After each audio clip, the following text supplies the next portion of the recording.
चलो कौन सा क्वेश्चन था? फर्स्ट और थर्ड। देखो ये एक्सरसाइज है 3.4 का first and third question, second का फर्स्ट और third question. Question number second का फर्स्ट ये कहता है कि if we add 1 to numerator and subtract 1 from denominator. आपके पास एक फ्रैक्शन है, फ्रैक्शन में न्यूमरेटर में 1 ऐड किया गया है और डिनोमिनेटर में से 1 को सब्ट्रैक्ट किया गया है। कहता कि एक फ्रैक्शन रिड्यूस टू 1, कहता कि एक फ्रैक्शन है वो रिड्यूस किस पे हो जाता है? 1 पे हो जाता है। It becomes 1/2 if we only add 1 to denominator. What is fraction? ये कहता है कि उस वही फ्रैक्शन 1/2 हो जाता है यदि हम सिर्फ डिनोमिनेटर में 1 ऐड करें। सिर्फ डिनोमिनेटर में ऐड करना, न्यूमरेटर को नहीं कुछ भी ऐड करना, नहीं सब्ट्रैक्ट करना, कुछ नहीं करना। तो सबसे पहले हमें फ्रैक्शन लेट करना होगा, क्योंकि फ्रैक्शन हमारे पास है नहीं, कि let fraction is equal to x by y. अब अकॉर्डिंग टू क्वेश्चन क्या है? ये कहता है कि if we add 1 to numerator, यदि हम न्यूमरेटर में 1 ऐड कर दें और सब्ट्रैक्ट 1 फ्रॉम डिनोमिनेटर, और डिनोमिनेटर में से 1 को सब्ट्रैक्ट कर दें, तो ये कहता है कि जो ये फ्रैक्शन है वो रिड्यूस टू 1 हो जाता है। तो सब्ट्रैक्शन है जो वो कितना रिड्यूस हो जाता है? 1। ठीक है, रिड्यूस टू 1 मतलब कि 1 तक चला जाता है। तो इसका मतलब कि यहाँ से हम क्या करेंगे, 1/1 करके और इसको क्रॉस मल्टीप्लाई कर लो और एक इक्वेशन बन जाएगी x प्लस का 1 is equal to y minus का 1। y को इधर ले आओ तो x माइनस का 1 और 1 को उधर ले जाओ तो माइनस का 1 पहले ही था और एक ये माइनस का 1 चला गया। तो कितना हो गया? x माइनस का y is equal to minus का 2। क्लियर हुआ? इतना समझ आ गया? उसके बाद क्या है? उसके बाद अकॉर्डिंग टू क्वेश्चन अगेन दूसरी कंडीशन अप्लाई करो। अकॉर्डिंग टू क्वेश्चन क्या है? ये कहता है if we add 1 only denominator, यदि हम डिनोमिनेटर में सिर्फ 1 ऐड करें और न्यूमरेटर को कुछ भी ना सब्ट्रैक्ट करें ना ऐड करें, न्यूमरेटर को नहीं छेड़ना, सिर्फ डिनोमिनेटर में क्या करना है? 1 को ऐड करना है, तो क्या आ जाएगा? 1/2। तो इसका रिजल्ट कितना आता है? 1/2। फिर से क्रॉस मल्टीप्लाई कर लो, क्रॉस मल्टीप्लाई करेंगे तो कितना आ जाएगा? 2x is equal to y plus का 1। और क्या लिख सकते हैं? 2x माइनस का y इज इक्वल टू 1। अब आपके पास इक्वेशन 2 आ गई। एक तो इक्वेशन ये आ गई, इक्वेशन नंबर 1 डाल दो इसको, एक इक्वेशन आ गई ये, इक्वेशन नंबर 2 डाल दो। अब इन दोनों इक्वेशन को क्या करना है? सोल्व करना है। तो इनको कैसे करेंगे? इसको इसके नीचे लिखो, देखो x माइनस का y is equal to minus का 2, ये लिख लिया फर्स्ट इक्वेशन। अब उसके बाद देखो ध्यान से, हमें क्या करना होता है? x या y के कोफिशिएंट को सेम बनाना होता है। x का कोफिशिएंट यहाँ पे कितना है? 2, यहाँ पे कितना है? 1, यहाँ पे कितना है? माइनस का 1, यहाँ पे कितना है? माइनस का 1। देखो ऑलरेडी y के कोफिशिएंट सेम है, ऑलरेडी y के कोफिशिएंट क्या है? सेम है। तो y के कोफिशिएंट सेम है, एक की जरूरत होती है, x के बना लो या फिर y के बना लो। तो ऑलरेडी सेम है तो कुछ करने की जरूरत नहीं है, सीधा यहाँ पे क्या लिख दो? सब्ट्रैक्टिंग। यदि सब्ट्रैक्टिंग लिखेंगे तो ये माइनस का, ये प्लस का और ये प्लस का, तो क्या आ जाएगा? देखो माइनस प्लस कैंसिल हो गया। अब यहाँ पे ये कितना हो गया? 2x में से x गया, x बच गया, और यहाँ पे कितना हो गया? 1 प्लस का 2 मतलब कि 3। तो x की वैल्यू कितनी आ गई? 3 आ गई। उसके बाद x की वैल्यू अगर 3 आ गई तो किसी भी इक्वेशन में पुट कर दो, y की वैल्यू निकाल लो।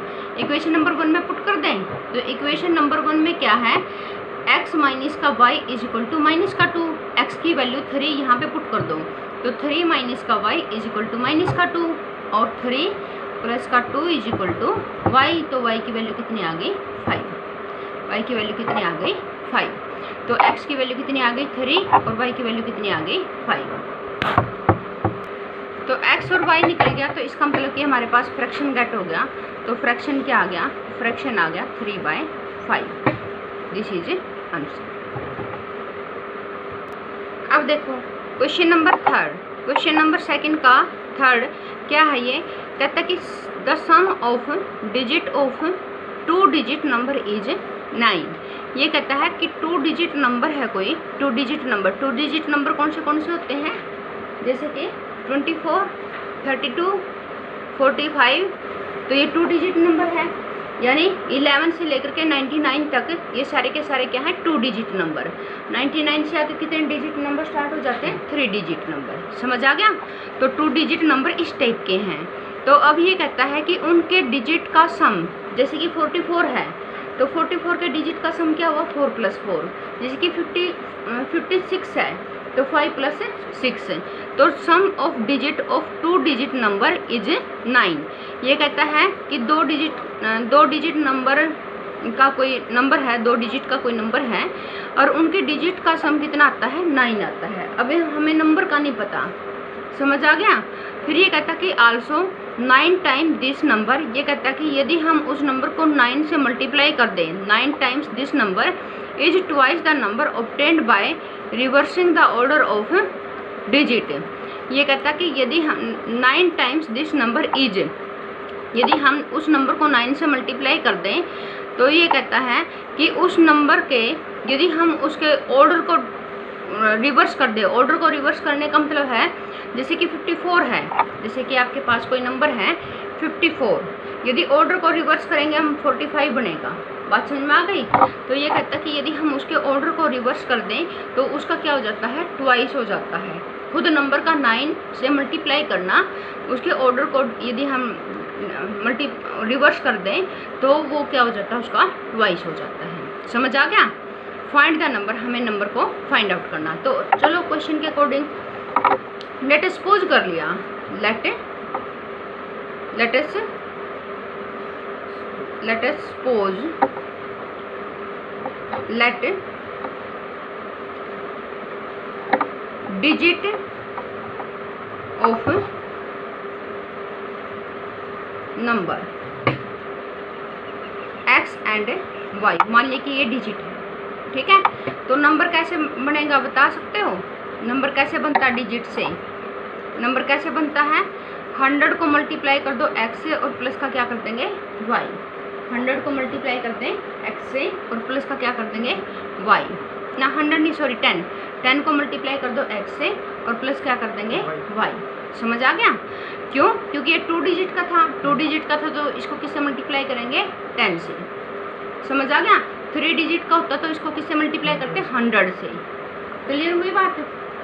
फिर सेकंड वाले को 10 से और फिर लास्ट वाले को सिंपल ऐड कर देते हैं। तो हमें 2 डिजिट का निकालना है, तो देयरफॉर क्या हुआ, 10 इंटू में x प्लस का y, तो ये इसका नंबर होगा।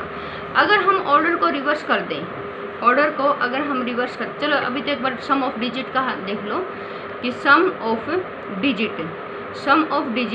डिजिट क्या आएगी इसमें, डिजिट क्या क्या है, एक तो x है और एक y है। तो x प्लस का y इज इक्वल टू क्या है, क्या गिवन है आपके पास, सम ऑफ डिजिट कितना दे रखा है, 9। तो इसका मतलब this is 9 equal to 1 is first equation. समझ आ गया। x प्लस का y is equal to 9 is first equation. एक इक्वेशन तो ये बन गई। अब दूसरी इक्वेशन क्या कहता है ये, यदि हम इसके ऑर्डर को रिवर्स कर दें बाय रिवर्सिंग द ऑर्डर,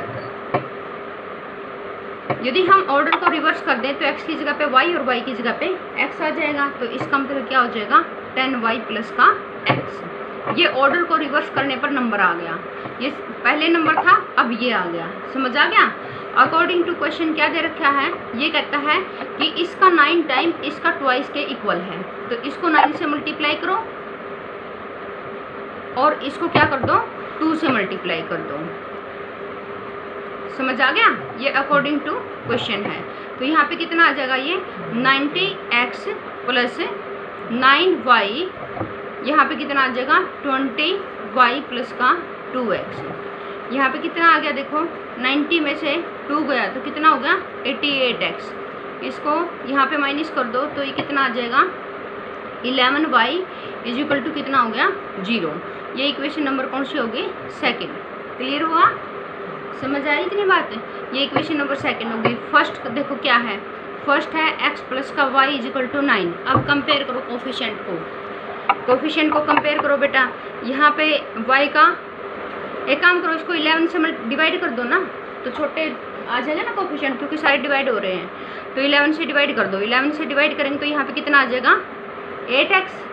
यहाँ पे 11 से डिवाइड करेंगे तो कितना आ जाएगा y, और इज इक्वल टू कितना है 0। अब ये दो इक्वेशन ऑब्टेन्ड होगी।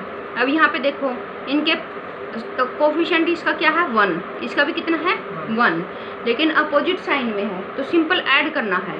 जब आपके पास सेम साइन हो, माइनस माइनस के या फिर प्लस प्लस के, तो तुम्हें क्या करना होता है, सब्ट्रैक्ट करना होता है। सब्ट्रैक्ट करने पर ये साइन चेंज हो जाएंगे और ये अपोजिट हो जाएंगे।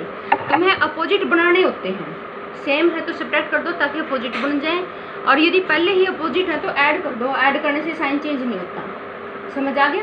सब्ट्रैक्ट करने से साइन चेंज हो जाता है तो अपोजिट हो जाएंगे ऑटोमेटिकली। बात क्लियर हुई या नहीं हुई? अब यहाँ पे क्या है, ऑलरेडी अपोजिट हैं, तो तुम्हें सब्ट्रैक्ट करने की जरूरत नहीं, सिंपल ऐड कर दो। ऐड करेंगे तो साइन तो चेंज होने से रहा, ऐड में तो होता ही नहीं साइन चेंज। तो यहाँ पे क्या हो जाएगा, ये कट जाएंगे और इसको ऐड करोगे तो कितना आ जाएगा 9x। यहाँ पे कितना आ जाएगा 9। तो देयरफॉर x की वैल्यू कितनी आ गई 1। x की वैल्यू अगर 1 आ गई तो इसको इक्वेशन नंबर 1 में पुट कर दो। इक्वेशन नंबर 1 क्या थी, देखो x प्लस का y इज इक्वल टू 9 थी, तो देयरफॉर x प्लस का y इज इक्वल टू 9 थी। x की वैल्यू उठा करके यहाँ पे पुट कर दो, y इज इक्वल टू 9 और y इज इक्वल टू कितना आ गया 8। ये दो वैल्यूज आ गई x की और y की। हमें क्या फाइंड आउट करना था, फाइंड द नंबर। हमें नंबर फाइंड आउट करना था, तो नंबर तो ये था बेटा, देखो नंबर तो ये है। अब इसमें x की और y की वैल्यू पुट कर देंगे। 10 इंटू में x कितना आया है 1, x कितना आया है 1। देखो यहाँ से x 1 और y कितना आया है 8, तो x की वैल्यू 1 और y की वैल्यू कितनी आई है 8। तो कितना नंबर आ जाएगा, यानी 10 प्लस का 8, आंसर कितना आ जाएगा 18। देखो अब हम कर रहे हैं cross multiplication method. Cross multiplication method 3.4.3। इसमें देखो क्रॉस मल्टीप्लिकेशन मेथड में क्या होता है, एक्सरसाइज 3.5। एक्सरसाइज 3.5 का हम फर्स्ट क्वेश्चन के कुछ क्वेश्चन करते हैं। ये कहता है कि which of the following pairs of linear equation has unique solution, no solution और इन्फाइनेटली मैनी सॉल्यूशन। जो हम पहले ही कर चुके हैं कि कब यूनिक सॉल्यूशन होएगा, कब नो सॉल्यूशन होएगा और कब इन्फाइनेटली मैनी सॉल्यूशन होंगे। कब होंगे, जब लाइन इंटरसेक्ट कर जाएं, एक दूसरे को लाइन इंटरसेक्ट कर जाएं तो यूनिक सॉल्यूशन होता है। जब आपके पास लाइन कैसे आ जाए, पैरेलल आ जाए, पैरेलल लाइन आ जाए तो क्या होता है नो सॉल्यूशन। और जब आपके पास एक लाइन के ऊपर ही दूसरी लाइन आ जाए यानी कोइंसिडेंट हो जाए तो इसका मतलब क्या होता है वहाँ पे इन्फाइनेटली मैनी सॉल्यूशन। क्लियर हुई, ये बात क्लियर है, ठीक है। तो इस टाइप से यूनिक सॉल्यूशन, नो सॉल्यूशन और इन्फाइनेटली मैनी सॉल्यूशन होते हैं। यूनिक सॉल्यूशन के लिए हम क्या चेक करते हैं, a1/b1 not equal to a2/b2।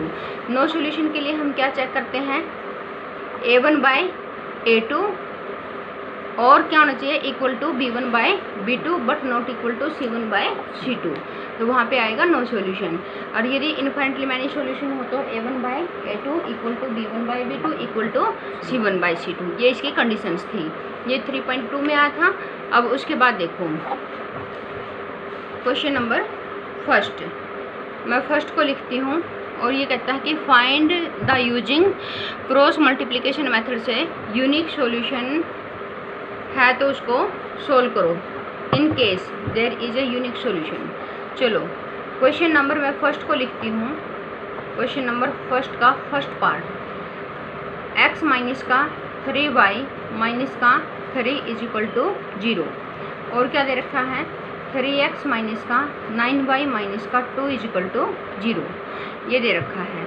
अब इसमें हमें सोल्व करना, देखो किस मेथड का यूज करना, हमें क्रॉस मल्टीप्लिकेशन मेथड का। तो सबसे पहले तो सॉल्यूशन देखो कि इसका कौन सा है। तो सबसे पहले हम क्या चेक करेंगे, a1/a2 और b1/b2।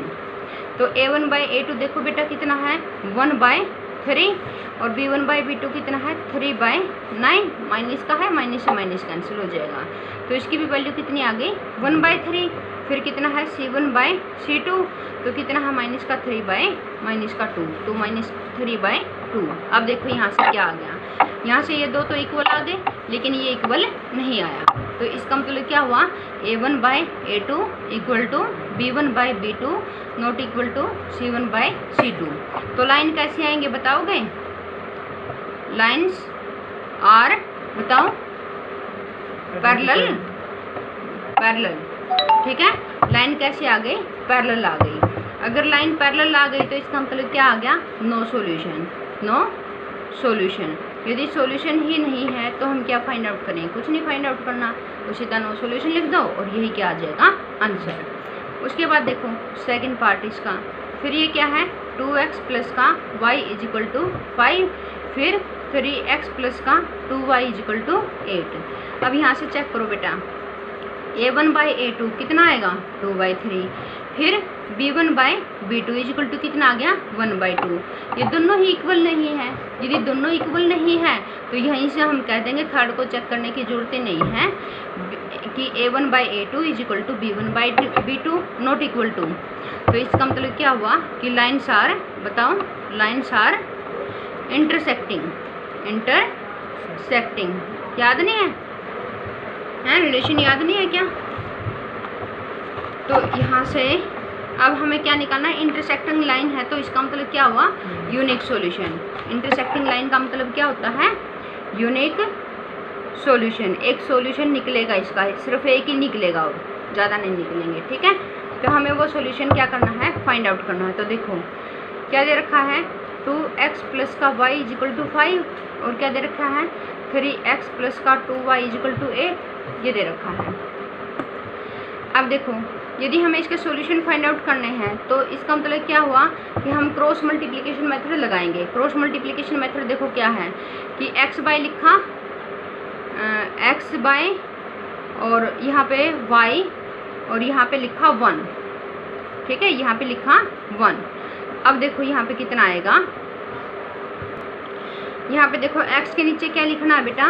x के नीचे x के कोफिशिएंट को हाइड कर लो, हाइड कर लिया, तो यहाँ पे क्या कोफिशिएंट है? y का कोफिशिएंट कितना है? यहाँ पे 1 है ना, कुछ नहीं है तो इसका मतलब 1 है। तो यहाँ पे ये 1/2, क्लियर हुआ? 1/2। इससे नेक्स्ट क्या है 5, 8, तो 1 and 1, 2, यहाँ पे 5/8 रहने देना, बाई थोड़ा ठीक नहीं लगता, 5 और 8 लिख लिया यहाँ पे, समझ आ गया? फिर उसके बाद ये y का आ गया, अब y वाले को हाइड करो तो इसके आगे 5/8 है, यहाँ पे आ गया, ठीक है। इसके आगे क्या लिख लो अब यहाँ पे 2/3, 2 और 3, ठीक है, आ गया। और 2 और 3 लिखने के बाद वापस कितना लिख दो 1 and 2, समझ आ गया, ठीक है। अब x के कोफिशिएंट क्या आएंगे?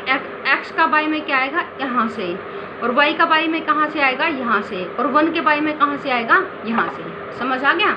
अब देखो x के नीचे क्या आएगा? जब ऊपर से नीचे मल्टीप्लाई कर रहे हो तो प्लस का साइन, अब जब नीचे से ऊपर कर रहे हो तो माइनस का साइन, ठीक है ना। जब आप ऊपर से नीचे की तरफ आ रहे हो तो एनर्जी अपनी कम लगती है, ठीक है, एनर्जी बल्कि ऐड होती है, क्योंकि पीछे से सपोर्ट भी तो मिलता है ना नीचे आने का, और ऊपर जाते हैं तो हमारा एनर्जी ख़त्म होती है। तो नीचे से ऊपर जाओगे तो नेगेटिव और ऊपर से नीचे आओगे तो पॉजिटिव। बात समझ में आ गई? क्लियर? तो इसी तरह यहाँ पे पॉजिटिव और यहाँ पे नेगेटिव, इसी तरह यहाँ पे पॉजिटिव और यहाँ पे नेगेटिव। बात क्लियर हुई कि नहीं?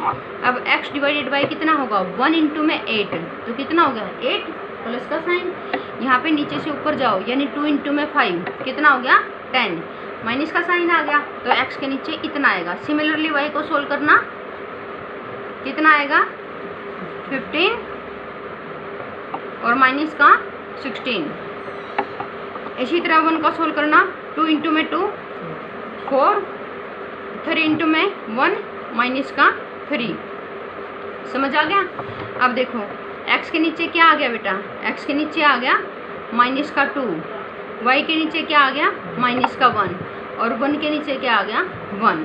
क्लियर हुआ? तो इसका मतलब कि एक बार तो फर्स्ट को और लास्ट को ले लो और एक बार सेकंड को लास्ट को ले लो, एक बार तो फर्स्ट को लास्ट को ले लो और एक बार सेकंड को लास्ट को ले लो। समझ आ गया? तो फर्स्ट को और लास्ट को लेंगे तो x डिवाइडेड बाई माइनस का 2 इजिकल टू 1, तो x इजिकल टू कितना है माइनस का 2 आ गया, x इजिकल टू माइनस का 2। अब यहाँ से देखो y डिवाइडेड बाई माइनस का 1 इजिकल टू 1 और y इजिकल टू माइनस का 1 ये आ गया, x की वैल्यू आ गई, y की वैल्यू आ गई। समझ आ गया? x और y ये तो निकालना था हमने, हो गया सॉल्यूशन, आंसर आ गया बस इसके। समझ आ गया?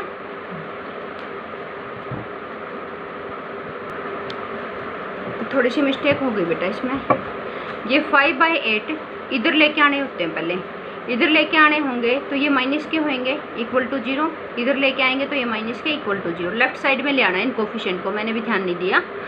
तो यहाँ पे ये कितना हो जाएगा माइनस का हो जाएगा, बस यहाँ पे चेंज आएगा और इसके अकॉर्डिंग कहाँ चेंज आएगा, यहाँ पे चेंज आएगा, क्योंकि ये तो हो जाएगा अब ये नेगेटिव और ये क्या हो जाएगा पॉजिटिव। इसमें भी चेंज आएगा क्योंकि ये नेगेटिव बनेगा और ये क्या बनेगा पॉजिटिव। इसके अकॉर्डिंग ये पॉजिटिव वैल्यू आएंगे और इसके अकॉर्डिंग यहाँ पे भी पॉजिटिव वैल्यू आएंगे, फिर ये पॉजिटिव आएंगे तो x भी पॉजिटिव और y भी क्या हो जाएगा पॉजिटिव। बस इतना सा चेंज आएगा, इसको लेफ्ट में ले आना पहले, ठीक है? मैंने भी ध्यान नहीं दिया, बाद में ध्यान आया कि ये लेफ्ट में लेके आने थे, ठीक है? हो गया इतना। उसके बाद क्वेश्चन नंबर देखो, इसका एक और मैं करवा देती हूँ, इसका 4th पार्ट करवा देती हूँ। 3rd बच गया, वो तुम खुद कर लोगे, ठीक है? x माइनस का 3y माइनस का 7 इजिकल टू 0 और 3x माइनस का 3y माइनस का 15 इजिकल टू 0। अब यहाँ से फिर वही पहले तो a1/a2 और b1/b2 निकालो, a1/a2 निकालो 1/3, यहाँ पे निकालोगे तो माइनस का 3 डिवाइड बाई माइनस का 3 मतलब कि 1 इक्वल नहीं है, इक्वल नहीं है तो इसका मतलब कि a1/a2 not equal to b1/b2। इसका मतलब क्या हुआ इक्वल नहीं है, तो बताओ इंटरसेक्टिंग लाइन। इंटरसेक्टिंग लाइन का क्या मतलब होता है यूनिक सॉल्यूशन, ठीक है? ये सारी बातें साथ के साथ लिखनी होती हैं। Unique solution, unique solution. अब हमें सॉल्यूशन फाइंड आउट करने हैं तो क्या करेंगे, ये जो इक्वेशंस हैं ये तो ऑलरेडी अब की बार लेफ्ट में है, ठीक है? अब ये लेफ्ट, ये पहला जो कोफिशिएंट इसको बाद में भी लिख लो, 1 and 3, जो फर्स्ट कोफिशिएंट उसको बाद में भी लिख लो। अब क्या करो, x y और 1, समझ आ गया? x y और 1। अब x के नीचे देखो क्या लिखोगे, x के कोफिशिएंट छोड़ने हैं तुम्हें, इसको हाइड कर लो। y के कोफिशिएंट से स्टार्ट करो, x के नीचे लिख रहे हैं ना, तो y के कोफिशिएंट से स्टार्टिंग होंगे, यानी एक छोड़ करके नेक्स्ट वाले से। तो ये कितना होगा माइनस का 3 माइनस का 3, यहाँ पे कितना होगा माइनस का 7 माइनस का 15, यहाँ पे कितना होगा 1 and 3, फिर यहाँ पे लास्ट में कितना होगा माइनस का 3 माइनस का 3, ये वाले लास्ट में रिपीट हो जाएंगे। समझ आ गया? यही वाले लास्ट में क्या हो जाएंगे रिपीट हो जाएंगे। क्लियर हुआ? समझ आया इतना? ठीक है। अब ये साइकिल कंप्लीट हो गया, यहाँ प्लस और यहाँ माइनस, ये प्लस और ये माइनस, ये प्लस और ये माइनस, फिर ये प्लस और ये माइनस। समझ आ गया? यहाँ पे देखो, अब x डिवाइडेड बाई क्या लिखेंगे, यहाँ से यहाँ प्लस, यानी 15 तिया 45 45 और यहाँ पे 21, लेकिन ये माइनस और ये माइनस 3 टाइम माइनस है, तो कितना हो जाएगा ये माइनस का 21। यहाँ पे y डिवाइडेड बाई ये कितना हो जाएगा 7 3 जा माइनस का 21 और यहाँ पे ये माइनस माइनस हो जाएगा प्लस, तो प्लस का 15। अब यहाँ पे देखो 1 डिवाइडेड बाई ये कितना हो जाएगा माइनस का 3 और ये हो जाएगा प्लस का 9। x डिवाइडेड बाई 45 में से 21 माइनस कर दो तो कितना आ जाएगा 24, तो यहाँ पे कितना आ जाएगा 24। y डिवाइडेड बाई यहाँ पे कितना बन गया माइनस का 6, 1 डिवाइडेड बाई कितना आ गया 6। क्लियर? तो यहाँ से एक बार फर्स्ट को लास्ट को लोगे, एक बार सेकंड को लास्ट को लोगे, तो फर्स्ट को लास्ट को लेंगे जब हम 1/6 तो x की वैल्यू आ जाएगी 24, 24 डिवाइडेड बाई 6 मतलब कि 4 और y डिवाइडेड बाई माइनस का 6 इजिकल टू 1/6, तो y इजिकल टू कितना आ गया माइनस का 6/6 इजिकल टू माइनस का 1। क्लियर हुआ इतना? अब ये वैल्यू क्या करेंगे, दोनों इक्वेशन को सेटिस्फाई करेंगे तो आंसर कितना आ गया x इजिकल टू 4 और y इक्वल टू कितना आ गया -1। Answer is yes. समझ आया? तो ये इस टाइप से है क्वेश्चंस। उसके बाद है ये second, for which the value of a b does the following pair are infinitely many solution. अब इसमें देखो एक क्वेश्चन मैं करवा देती हूँ, दूसरा तुम्हें खुद करना है।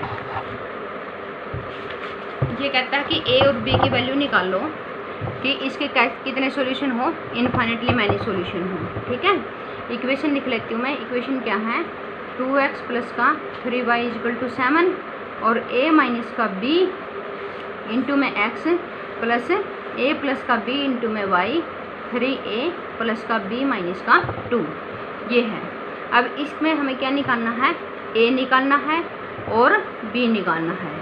और कंडीशन क्या दे रखे हैं, इन्फिनिटली मैनी सॉल्यूशन की। Infinitely many solution, infinitely many solution का क्या मतलब है कि a1 b1 और c1 ये तीनों क्या आने चाहिए, सेम आने चाहिए। यानी a1 by a2 b1 by b2 और c1 by c2, a b c ये सारे के सारे क्या आने चाहिए, सेम आने चाहिए। देखो फर्स्ट में a1 बाई a2 कितना होगा, 2 डिवाइडेड बाई a माइनस का b, फिर a2 b1 बाई b2 कितना होगा, 3 डिवाइडेड बाई a प्लस का b, और c1 by c2 equal to कितना होगा, 7 डिवाइडेड बाई कितना होगा, 3a प्लस का b माइनस का 2। ठीक है, अब ये तीनों इक्वल है तो इसका मतलब कि ये दोनों भी इक्वल हैं और ये दोनों भी यहाँ से इक्वल हैं। तो ये एक बार तो इन दोनों को इक्वल रख दो, एक बार इन दोनों को इक्वल रख दो। बात समझ में आ गई? इन दोनों को इक्वल रखो पहले। तो 2 बाई a माइनस का b, 2 बाई a माइनस का b इज इक्वल टू कितना हो जाएगा, 3 बाई a प्लस का b। अब क्या करेंगे, क्रॉस मल्टीप्लाई, तो कितना हो जाएगा, 2a प्लस का 2b, 3a माइनस का 3b। तो यहाँ से कितना आ गया, देखो इसको उधर ले गए तो कितना आ गया, ये a, और इसको उधर ले गए तो माइनस का 5b इज इक्वल टू कितना आ गया, 0। 2a को इधर ले जाओ, 3a में से 2a गया, a बच गया, और 2b को भी उधर ले जाओ तो माइनस का 5b is equal to 0। Equation number 1 आ गई। और एक बार इन दोनों को इक्वल पुट करो बेटा, यानी 3 बाई a प्लस का b is equal to 7 divide by 3a plus का b माइनस का 2, फिर से क्रॉस मल्टीप्लाई, तो कितना आ जाएगा, 3 से मल्टीप्लाई करो इसको, 3 3 9 a, 3b माइनस का 6, और यहाँ पे कितना आ जाएगा, 7a प्लस का 7b। क्लियर हुआ इतना? उसके बाद एक लेफ्ट में ले आओ सारे के सारे, तो 9a और 7a बीच में इक्वलिटी है, इधर आएंगे तो माइनस होएगा। 9 में से 7 गया कितना हो गया, 2a, 3b में से 7b गया तो कितना हो गया, माइनस का 4b, और ये कितना आ गया, माइनस का 6 equal to 0। This is equation number 2। तो ये आपके पास दो इक्वेशन आ गई, a माइनस का 2b इज इक्वल टू 0 और 2a माइनस का 4b, 6 को उधर ले जाएं तो ऐसा बनेगा। ठीक है, अब इसने हमें ये नहीं बोला कि क्रॉस मल्टीप्लिकेशन मेथड से इसको सोल्व करना है, तो तुम सिंपली क्या कर सकते हो, इसको सोल्व कर सकते हो। ठीक है, तो सिंपली इसको क्या कर सकते हो, सोल्व कर सकते हो। ठीक है, यहाँ पे 5 था। अब इसको सिंपली सोल्व कैसे करें, a का कोफिशिएंट को सेम बना लो। a का कोफिशिएंट यहाँ पे है 1, यहाँ पे है 2, तो इसको किससे मल्टीप्लाई कर दें, 2 से, तो हो जाएगा ना 2। तो 2 से मल्टीप्लाई करो इस इक्वेशन को, 2a और 10b इज इक्वल टू कितना आ जाएगा, 0। अब यहाँ पे देखो साइन सेम है, अपोजिट होनी चाहिए, अपोजिट करने के लिए माइनस कर दो। ठीक है, तो ये कैंसिल हो गया। अब यहाँ पे कितना हो गया, 6b, क्योंकि 10 में से 4 गया तो 6b, और यहाँ पे कितना आ गया, 6, तो b की वैल्यू कितनी आ गई, 1, b की वैल्यू 1 आ गई, यहाँ पे पुट कर दो, तो a माइनस का 5b इक्वल टू 0 था, b की वैल्यू 1 पुट कर दो तो a की वैल्यू कितनी आ जाएगी, 5। a भी आ गया और b भी आ गया।